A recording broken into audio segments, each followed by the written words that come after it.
I want to share some harsh truths I've learned over many years of selling on eBay that I wish I knew when I started reselling all those years ago. So number one, most resellers burn out in 3 months. So starting strong is easy, right? It's like going to the gym on January 2nd. Everybody can stay motivated for a week, but showing up 3 months later, that's different. And reselling works the exact same way. Number two, reselling is not passive income.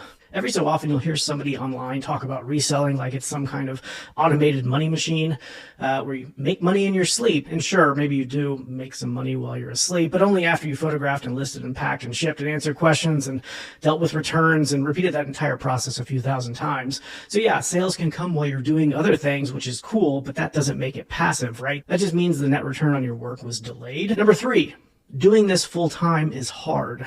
It's not impossible, but it is harder than you think, and how hard depends entirely on how much it costs you to exist. If you're single and need $3,000 a month, this is entirely doable without much trouble, even in a part-time capacity.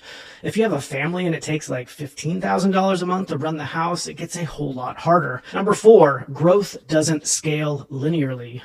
So I put in anywhere between 10 and 20 hours a week into this business. And it's easy to assume that if I double my hours, I would double my income, but that's just not how this works, unfortunately. In reselling, time spent is really only one part of the equation, and it's not the most efficient one. Growth in this business doesn't scale in predictable ways. It looks more like an EKG than a hockey stick. There's ups and downs and flats and spikes and drops. Number five, inventory becomes your bottleneck. Now, in the beginning, if you're doing this solo, there's a limit to how much quality inventory you can physically bring in each week. And if you stick with this long enough, you're going to hit that limit. There's only so many garage sales or thrift stores that you can go to. And so getting past it means changing how you source. All right, number six, the algorithm doesn't hate you.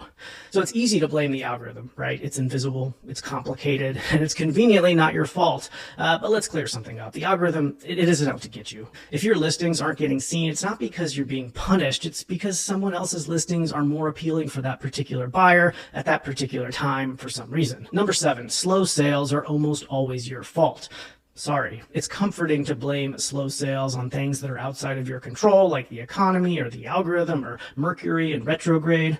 But most of the time, the answer is more simple. Your stuff isn't what people want right now, or it's priced too high. Number eight, blaming is easier than taking action. There's a certain kind of reseller who spends more time talking about fees and scammers and the state of eBay than they do actually running their business. I know this because I used to be one, and many of them frequent the comment section of my videos claiming I must be paid by eBay because what I say doesn't fit their narrative that eBay is some all-powerful villain out to destroy their business one promoted listing at a time. But I get it. Complaining feels productive. Number nine, sourcing is a skill, not luck. So the people who consistently make good buys aren't lucky, right? They're skilled. They know what sells and they know what to avoid and how to spot value fast.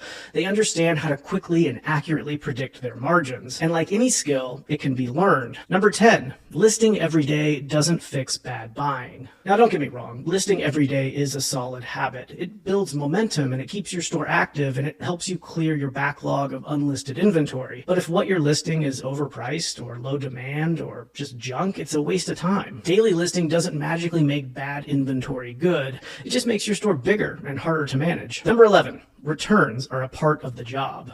So you're going to get returns, even if you don't accept them. Sometimes for legitimate reasons. Sometimes because someone changed their mind or didn't read the description or just felt weird about the item after holding it for 6 seconds. It doesn't mean you did anything wrong. It doesn't mean your store is falling apart or you're going to get kicked off of eBay. It just means you're running a retail business in 2025. Number 12, you're probably earning less than you think. So a $100 sale feels great until you actually break it down, right? Because after fees and shipping and cost of goods and supplies, it might be more like $50 or $60, maybe even less. And that's before you factor in the time it took to source and prep and list and ship. And then there's income tax. The number one thing I hear from new Flipwise users is, wow, I'm making a lot less than I thought. Number 13, your inventory is worth less than you think. So you can list something for whatever price you want, right? That doesn't make it worth that price though.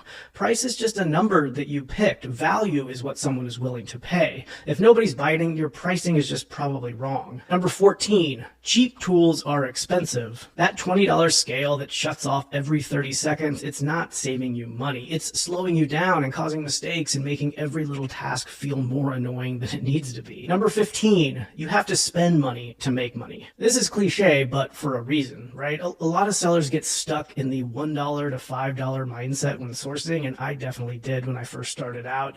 But cheap inventory usually means cheap margins and a lot of work for not much return. The first time I spent even like 20 bucks on an item, I hesitated. But when it sold for $120 a couple days later, I stopped hesitating. Number 16, buy what people want, not what you like. It's fine to start selling what you know. Most of us, that's where we start, with the stuff that we know the most about. But eventually, if you want to grow, you have to move beyond your personal taste. What you think is cool or fun or cute doesn't really matter. What the market wants is what really matters. If you're emotionally attached to everything that you list, your pricing is going to be off and your store is going to reflect your interests, not your buyer.